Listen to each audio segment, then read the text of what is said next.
Just last weekend, this channel hit 420,000 subscribers, which is like crazy, man.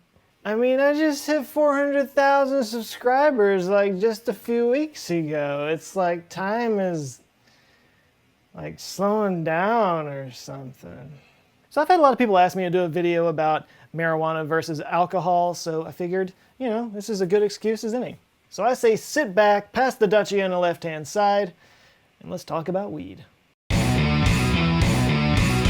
Marijuana legalization has been one of the unexpectedly fastest growing movements in the United States over the last 10 years. I mean, not that long ago, such a thing was considered crazy. Like the only people who were in favor of it were old hippies, hacky sack players, and Woody Harrelson. But today, at the time of this recording, 10 states have fully legalized all forms of cannabis, and 21 have actually approved it for medical use. That means 3/5 of the country now has some kind of legal marijuana. And one of the biggest claims that pro-marijuana people put out there is that marijuana is actually safer than alcohol, and alcohol is legal and you can find it everywhere you go. But how true is that statement? Let's take a look, starting with alcohol.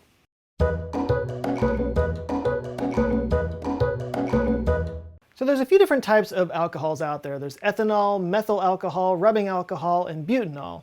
Ethanol is what you'll find in your favorite libation. Ethanol is water soluble, which means it kind of has the skeleton key to your body. It can just go wherever it wants, and it gets around quickly. Within minutes of consuming it, it's entered the bloodstream, it makes its way to the heart, that pumps the party all around the body, so it actually goes everywhere, but it's when it gets to your brain that you get turned. Because ethanol is a nervous system depressant, this kind of numbs your nerves a little bit, dulls them. This means all of your senses get dulled a little bit, including sight, sound, and touch specifically. But when it gets to your brain, there's a few more subtle things that it does up there, and it involves neurotransmitters. Okay, neurotransmitters are something that's going to come up over and over and over again in this thing, so I feel like we should all kind of get on the same page here. So your brain cells, the neurons, they have to communicate with each other, and they do that through axons and dendrites. Axons are where the information goes out, dendrites is where they take it in, so it's like input-output. And these dendrites and axons meet at these little junctures called synapses. And synapses are these tiny gaps in between the dendrite and the axon, where the axon kind of floods the dendrite with a stew of different amino acid molecules, these neurotransmitters. And along the edge of the dendrite, along the surface there's all these little receptors that are kind of like locks, and the molecules of amino acids are the key that kind of fit into those locks. And it's through this chemical signaling that information is carried. So there's literally dozens of neurotransmitters out there, but there's 7 main ones with names that you've probably heard before, like serotonin, dopamine, histamines, that kind of thing. Each of them serve a different purpose and affect a different cognitive and sensory function. So for most recreational drugs, this is kind of how they do what they do, by adjusting the amount of these different types of neurotransmitters. Alcohol, for example, boosts the production of dopamine, which gives you feelings of joy and euphoria.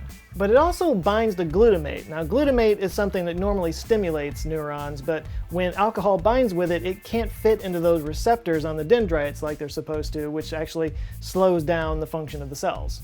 It also binds to the neurotransmitter GABA, which makes you feel tired or sleepy, but unlike glutamine, which makes it more difficult for it to fit into those receptors, it actually makes GABA easier to fit into those receptors, so that just enhances the calming effect. Alcohol, of course, metabolizes in the liver at the rate of around 1 fluid ounce per hour, and of course, over time, this can do damage to the liver. But the real danger from alcohol is that it can eventually shut down portions of your brain, which can lead to unconsciousness, but at a high enough level, it can actually shut down the part of your brain that handles very important tasks like, heartbeat and breathing. Or it can cause you to aspirate, which basically means you choke on your own vomit. So that's the downside.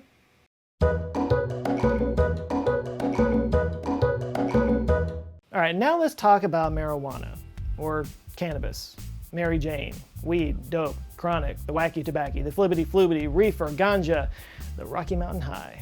It goes by many names. People call it different names because it's illegal, or it has been until recently. When something's illegal, you gotta be a little sneaky about it. Cannabis is listed by the DEA as a Schedule I drug, which means it has no medicinal benefits and a high potential for abuse. By the way, some people use the word cannabis when talking about this. Some people use the word marijuana. There's a lot of different opinions on which one is right. I think in general, though, cannabis sort of covers the whole category of chemicals known as cannabinoids, which are called that because they interact with our own endocannabinoid system. More on that in a minute. Whereas marijuana is the term that you actually use for the actual plant or extract. And you can go down a whole rabbit hole with this because there's a lot of people that think that the word marijuana was basically just made up by law enforcement and government in the 30s when they were trying to make it illegal. They were trying to make it sound scarier by giving it a Mexican name, so you know, there's a nice little dollop of racism in there. So I'll try to stick with the word cannabis from here on out because I am talking about the cannabinoid chemicals and how they interact in our body, and the two main ones of that being tetrahydrocannabinol, or THC, or cannabidiol, or CBD. And in a quick nutshell, THC gets you high, CBD doesn't. THC is an activator for the CB1 receptor, which is involved in our reward pathways in the brain. So it makes us feel good, but it also makes us kind of want to reward ourselves, usually with junk food. It also increases blood flow to the prefrontal cortex, which kind of creates a whole stew of thoughts. It kind of makes different parts of the brain that don't normally talk to each other kind of talk to each other. And this can lead to all kinds of mind-blowing shower thoughts.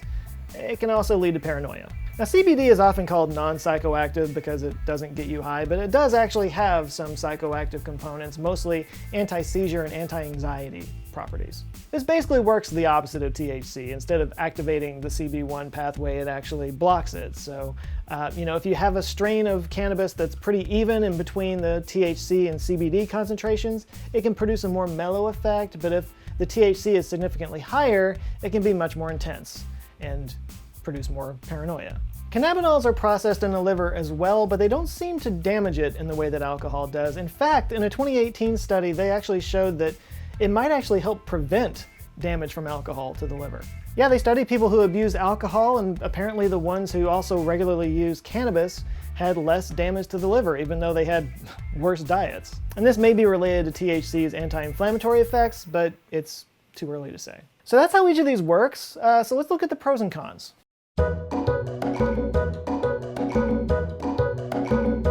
Alcohol pros and cons. Let's start with the pros.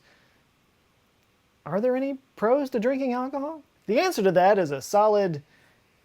There have been a rash of studies that have come out, you've probably seen them all over social media, claiming that moderate alcohol use, especially red wine, can actually be good for you.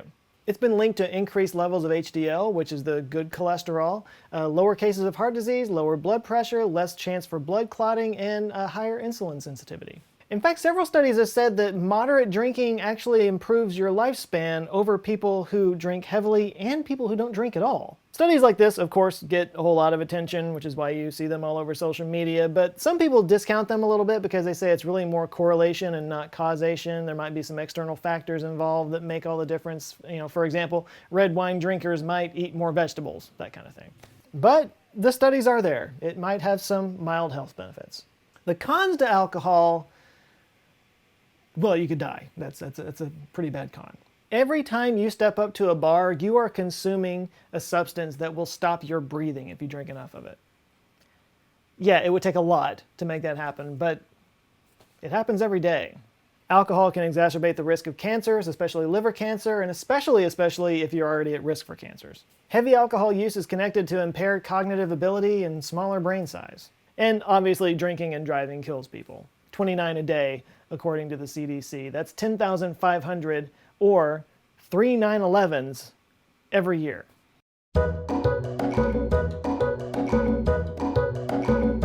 The pros of cannabis can be difficult to suss out because pro-cannabis people can be a little bit over the top in their assumptions. Honestly, it's one of the main problems with cannabis being taken seriously is that one of the pro-cannabis people claim that it can do everything from curing cancer to stopping Alzheimer's.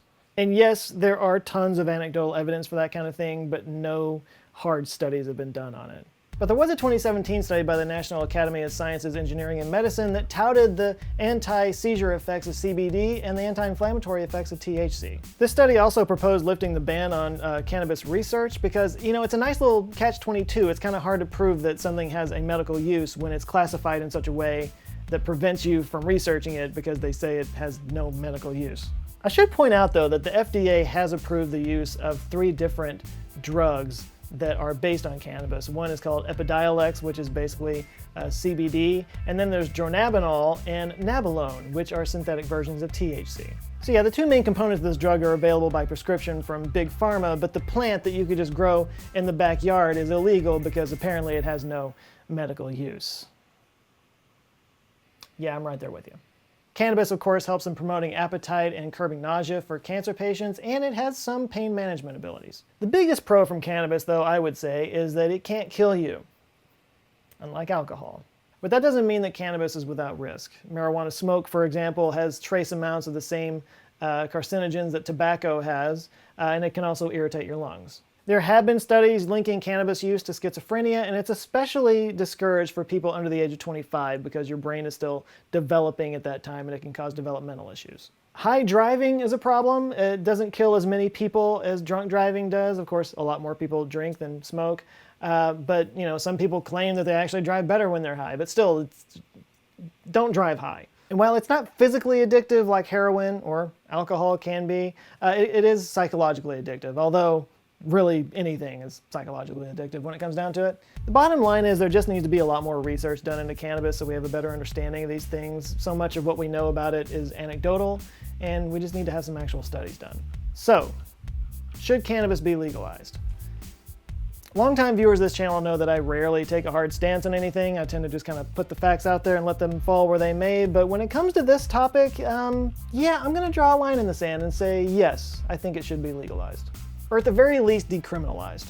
I just don't see how you can categorize a drug as Schedule I and claim that it has no medical uses and then put out pharmaceutical prescription drugs with the exact same components in it because it has medical use. And pretty much all the arguments against cannabis apply just the same to alcohol, and alcohol is available everywhere you go. Of course, like everything, it comes down to money. The alcohol industry is huge and vast, they make billions of dollars, and they fund congressional campaigns. $30 million was spent by that industry in 2018. And these efforts aren't just to make laws more lenient for alcohol companies, it also is to discourage competition, like cannabis. The good news here is that the money thing goes both ways. As cannabis has been legalized in different states, lots of investment money has been pouring into this, so they're gonna have a little bit of lobbying muscle themselves. And one more thing, I just want to touch on this a little bit. It could be a whole rabbit hole on its own, but there's the whole criminal justice side of this. So many lives have been ruined by going to prison for minor drug offenses related to marijuana, and then that gets exacerbated by the private prison system, which has a profit motive involved. It gets pretty convoluted, but the bottom line is 10 states have now legalized cannabis, and they have not descended into some kind of Mad Max hellscape. In fact, Colorado and Washington have now been at it for 5 years, and Colorado just released a 5-year report that I'll put the link to down in the description below. Some of the results should be expected. ER visits involving cannabis has gone up, usually from cannabis-related injuries while people were high, or some people just took too much and got scared and went to the ER. But I should point out that you can usually find a few drunk people in the ER as well. The number of citations for high driving went up, of course, and the number of fatal accidents involving cannabis peaked at 52 in 2016. But again, 29 a day from alcohol. Interestingly, use amongst high school students actually went down over those 5 years and graduation rates went up. It's kind of a weird mixed bag, but when it comes down to it, legalizing cannabis did not lead to the downfall of society. It did, however, lead to almost $1 billion in tax revenue, which got put toward things that definitely benefited society, like homeless shelters, scholarship funds, and small business grants. So my opinion, for what it's worth, is it's time to legalize it. Or at least decriminalize it. Or at the very least, remove it from the list of Schedule I drugs because it clearly has some medicinal use. This is obviously a very highly charged topic. I'm sure many of you have opinions out there that you would like to share. I invite you to do so politely in the comments down below.